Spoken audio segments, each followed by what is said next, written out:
bapak ibu harus pandai-pandai mendidik anak, memperkenalkan sejarah Nabi, supaya mereka cinta kepada Nabi. Maka ini tujuannya maulid. Bukan kita mau bid'ah-bid'ah. Sekarang ada juga baru belajar agama 2 bulan. Itu pun melalui YouTube. Seolah-olah dialah menjadi panitia hari kiamat. Ini maulid bid'ah. Tidak ada pada zaman Nabi. Tidak ada pada zaman sahabat. Pada tabi'in. Tidak ada semua itu. Saya bilang, bos, memang tidak ada pada zaman Nabi. Tidak ada pada zaman sahabat. Kenapa? Mereka hidup sesama dengan Nabi. Mereka lihat Nabi. Segar ikatan mereka soal Nabi. Mereka tahu sejarah Nabi. Jadi tidak perlu dituturkan. Sekarang kita sudah 1400 tahun yang lalu. Banyak umat Islam. La ilaha illallah. Muhammad Rasulullah. Tapi dia tidak tahu siapa anaknya Nabi. Maka perlu kembali diingatkan. Jadi kalau orang mau maulid, hargai. Jangan malah dibilang sesat. Masuk neraka. Nenekmu punya neraka.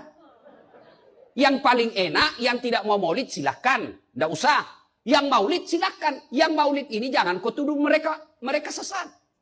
Ayo kita saling memuliakan, menghargai sesama muslim. Ya. Merayakan maulid itu adalah mengungkapkan kegembiraan dengan lahirnya Nabi Muhammad. Kambing kita lahiran, kita girang. Ayam kita bertelur, kita girang. Kucing kita, begitu dia lahiran, kita girang. Kenapa Nabi Muhammad lahir? Oh, nggak boleh girang, bid'ah. Kalau kucing lahir boleh gembira, tapi kalau Nabi lahir nggak boleh gembira. Itu namanya bid'ah. Siapa yang bilang begini? Bergembiralah dengan kelahirannya Rasulullah. Oh, nggak ada masalah dengan kegembiraan, tetapi mengungkapkannya. Nabi mengungkapkan kegembiraan dengan hal yang beragam. Selama itu nggak melanggar syariat. Kita mengungkapkan kegembiraan dengan lahirnya Nabi bukan sambil minum minuman keras. Tidak. Bukan sambil bergosip, bukan sambil mencaci maki. Mengungkapkan kegembiraan atas lahirnya Nabi Muhammad, itu haram. Itu bid'ah. Tetapi mengungkapkan kegembiraan atas lahirnya Nabi Muhammad dilakukan oleh Nabi Muhammad tentang puasa hari Senin. Kenapa puasa Senin? Bilang saya lahir di hari tersebut. Mengungkapkan kegembiraan dengan puasa. Dan boleh mengungkapkan kegembiraan. Saya mau mengungkapkan kegembiraan dengan lahirnya Nabi. Dengan bersolawat. Dengan pengajian. Dengan kajian ilmu. Dengan bersedekah. Dengan ngasih makan orang. Dengan silaturahmi. Dengan membaca. Apa hukum maulud? Apa hukumnya Nabi? Nabi yang lahir gak ada hukumnya. Jadi kalau anda menolak maulud dengan pengertian seperti ini, maka anda keluar dari Islam. Kalau dalam hukum seperti ini, saya menentang maulid Nabi, berarti anda menentang kelahiran Nabi SAW. Saya menentang maulud Nabi, berarti anda berhadapan dengan Nabi, anda musuh Nabi. Jadi kalau anda dimaksudkan dengan kata maulud dan maulid, anda tidak bisa menentangnya, bisanya menerima. Saya menerima. Kenapa? Karena dalam pengertian bahasa, maulid itu artinya waktu kelahiran. Maulud artinya nabinya. Jangankan siapa saya dibandingkan Nabi Isa alaihissalam. Nabi Isa itu hidup 600 tahun sebelum Nabi Muhammad SAW dilahirkan. Nabinya belum ada. Nabi Isa sudah ada. Tiba-tiba umatnya menduga Nabi terakhir itu Nabi Isa. Karena Nabi Isa punya sifat yang mirip di ramalan kitab yang mengatakan Nabi terakhir itu punya sifat baik dengan masyarakat lingkungan sosialnya. Dan Nabi Isa itu lembut luar biasa. Jangankan pada manusia, pada hewan pun itu lembutnya luar biasa. Jalan dengan muridnya. Di perjalanan kemudian ada aliran anak sungai melihat bangkai hewan. Sudah jadi bangkai, baunya luar biasa. Kata muridnya, guru, bau sekali bangkai ini. Kata Nabi Isa alaihi salam, Al-Masih, yang disebut oleh sementara orang dengan Yesus, itu Nabi, bukan Tuhan. Nabi beliau mengatakan, kata Nabi Isa, perhatikan, begitu putih sekali dan bersih giginya. Kata muridnya, Tuan Guru, kenapa anda mengatakan demikian?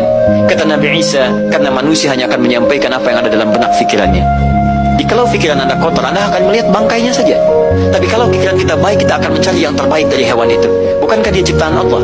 Bukankah dalam setiap ciptaan ada hikmah dan kebaikan? Perhatikan bagaimana putih bersih giginya. Jadi kalau bangkai saja bisa menjaga kebersihan gigi, kenapa kamu yang masih hidup tidak bersih? Ya minimal kamu jaga perasaan. Minimal jaga perasaan, kan? Tapi itulah luar biasa. Siapa sih bisa nyipati Kanjeng Nabi Sallallahu Alaihi Wasallam secara sempurna? Kanjeng Nabi disempurnakan dening Allah Ta'ala bukan sifat atau jabatannya saja, tidak. Susunan fisiknya pun juga berbeda. Secara basyariah Kanjeng Nabi tidak bisa disamakan dengan basyariah yang awam. Ada di dalam satu surat atau satu ayat, qul innama ana basyarun mithlukum yuha ilayya. Dijukut sing kalimah basyariyah bae. Apa makna basyariyahku pada bari kita? Dasarnya apa? Basyariyahnya Kanjeng Nabi basyarun rasulun. Basyariyahnya Kanjeng Nabi basyarun nabiyun. Setiap basyarun rasulun nabiyun musti mukhtarun. Setiap mukhtarun mahfudun wa ma'sumun. Tidak sama. Jadi aja mandak-mandak akan Kanjeng Nabi manusia biasa. Lamun Kanjeng Nabi manusia biasa lalu sirah bari kita ku apa? Coba dipikir baik.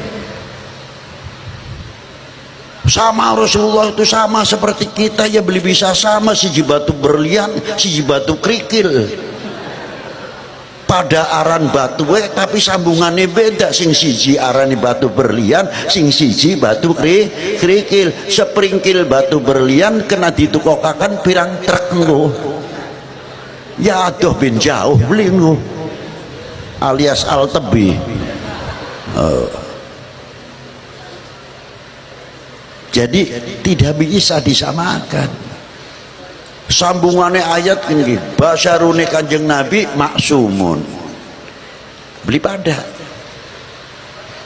Contoh sing gampang bae, hari Kanjeng Nabi umum ya kayak manusia umum dahar. Lampah, gadah istri, gadah putra. Kaprah sebagian kayak umumnya, tapi ya beli pada. Lamun weteng kita kempong ibu para bapak wis ngeli ku kelalen bar bismillah primen bener belin ku lah panas-panas gak dimblok muni ku pangah-pangah beli ku ning tengah dalan nembe kilingan mau bismillah ku keri beli maca kita. Allah bismillahirrahmanirrahim. Kanjeng Nabi tidak mempunyai sifat lupa. Sepirang ngeliat tambah inget karo sing gawe urip. Ari kita terkadang tambah ngelih tambah kelalen karo sing gawe urip. Jauh belin ku. Ya jauh. Hari Nabi dahar untuk menemukan yang memberi kenyang. Hari kita ketemu kenyang baik kelalen bari sing memberi kenyang, jadi alhamdulillah ku ngambang. Aduh.